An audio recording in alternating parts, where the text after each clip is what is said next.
आपके लिए एक छोटी सी कहानी, एक सेल्स मैनेजर की जो पिछले 2-2.5 साल से कंपनी में काम कर रहा था। वो हर चीज के लिए ऊपर वाले का धन्यवाद करता था। उसको लगता था कि उसकी जो जॉब लगी है ऊपर वाले की कृपा से लगी है। हर पल के लिए, हर क्षण के लिए, हर मोमेंट के लिए ऊपर वाले का थैंकफुल था। घर से निकलता था ऊपर वाले को प्रणाम करके वापस पहुंचता था, प्रणाम करता था, आपने मुझे पहुंचा दिया घर पर। हर चीज के लिए ऊपर वाले की कृपा मानता था। इतना स्पिरिचुअलिटी में यकीन रखता था। लेकिन कभी कभी उसके साथ में बुरा हो जाता था। उसे लगता था कि पता नहीं क्या चाहता है ऊपर वाला। 2-2.5 साल से एक ही कंपनी में काम कर रहा था। तनख्वाह बढ़ी नहीं थी, सैलरी नहीं बढ़ रही थी। वो सोच रहा था कहीं और काम मिल जाए। उसे कहीं से एक बार पता चला था कि जॉब है वहां पर, और एक व्यक्ति का कॉल भी आया था कि मैं आपसे फाइनल इंटरव्यू के लिए कॉल करूंगा आपको। उसने डेट बता दी थी, टाइम उसने बताया नहीं था कि मैं आपको कॉल करता हूं। टाइम उसको पता नहीं था किस वक्त कॉल आएगा। तारीख जो थी वो आने को थी। अगले दिन उसे वो इंटरव्यू के लिए कॉल आने वाली थी। बहुत एक्साइटेड था कि इस कंपनी से पीछा छूटेगा। उसने थोड़ा जल्दी का अलार्म लगाया सुबह के लिए कि जल्दी जगूंगा, तैयार होकर ये फर्स्ट क्लास इंटरव्यू के लिए। उसने दिमाग में रख लिया क्या क्या सवाल पूछ सकते हैं, क्या जवाब देने, सब कुछ।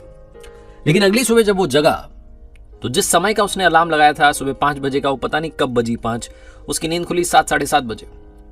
वो लेट हो रहा था। उसे गुस्सा आने लगा कि पता ही नहीं चला अलार्म कब बज गया। भागते दौड़ते उसने फटाफट से तैयारी की, नीचे पहुंचा बिल्डिंग के, बाइक स्टार्ट करने लगा। लेकिन बाइक स्टार्ट नहीं हो रही थी, खराब हो रही थी। बाइक खराब हो चुकी थी। गुस्से में बाइक को वहीं खड़ी करके स्टैंड पर निकल गया बाहर सड़क पर। ऑटो ढूंढने लगा, बड़ी मुश्किल से एक ऑटो मिला। ऑफिस पहुंचा तो लेट हो चुका था। बहुत गुस्से में था, जैसे काम कर रहा था। एक्साइटेड था कि बस वो कॉल आ जाए तो मेरी इस कंपनी से पीछा छूट जाए, मैं कहीं और काम करूं। लंच होने को आया लेकिन कॉल नहीं आया। लंच टाइम में ऑफिस की कैंटीन में पहुंचा। वो सुबह सुबह जल्दी निकला था तो टिफिन भूल गया था। कैंटीन में पहुंचा तो वहां पर ताला लगा था, कैंटीन बंद पड़ी थी। इसे और गुस्सा आ रहा था कि क्या दिन जा रहा है, आज का बेकार दिन है। कहीं से इसने सैंडविच ऑर्डर किया। खराब सा गंदा सा सैंडविच आया। आधा सा खाया, फिर इसने फेंक दिया। ये सोच रहा था ऊपर वाला क्या कर रहा है, आज तो मुझे ढंग से खाने को भी नहीं मिल रहा है। शाम में तकरीबन 5:30-6 बजे इसके पास में कॉल आई, उसी जॉब के लिए जिसके लिए तलाश कर रहा था, बहुत दिनों से एक्साइटेड था। इंटरव्यूअर जो था वो इससे सवाल पूछने लगा, बात होने लगी। बीच में अचानक से फोन डिस्कनेक्ट हुआ। इसने अपना फोन देखा तो फोन डेड पड़ा था, बंद हो गया था। इसे बहुत गुस्सा आ रहा था कि फोन को भी अभी खराब होना था। फाइनली दिन खत्म हुआ। शाम में जब घर जा रहा था सोच रहा था कि जाकर के आराम करूंगा, बहुत हो गया, पूरा दिन सर दर्द हो रहा मेरा। घर पहुंचा, खाना वाना खा करके बिस्तर पर पहुंचा और बिजली चली गई।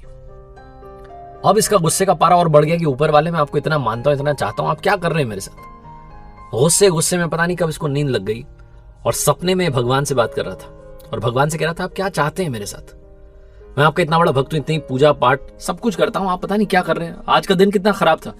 अलार्म नहीं बजा, बाइक खराब हो गई, ऑटो बड़ी मुश्किल से मिला, कैंटीन बंद हो गई, टिफिन नहीं लेके गया, सैंडविच गंदा था, कॉल आया तो फोन बंद हो गया, घर आकर के सोने लगा तो यहां पर बिजली चली गई।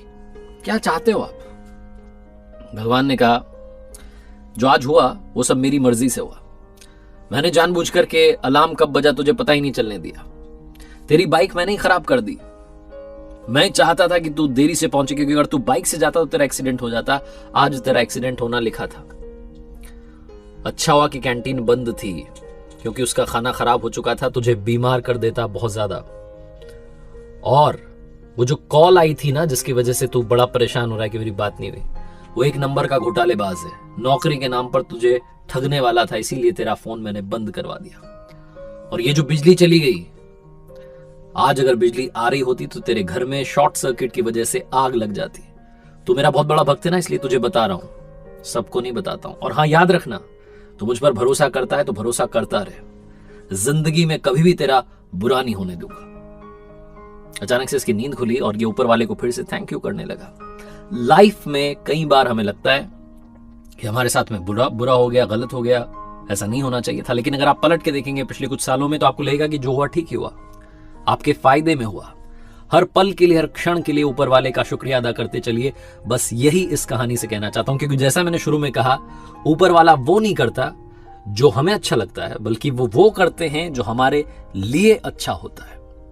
एक बार फिर से कहूंगा, ऊपर वाले के आशीर्वाद के साथ, अपनी सच्ची मेहनत के साथ और अपनों के प्यार के साथ कर दिखाओ कुछ ऐसा कि दुनिया करना चाहे आपके जैसा।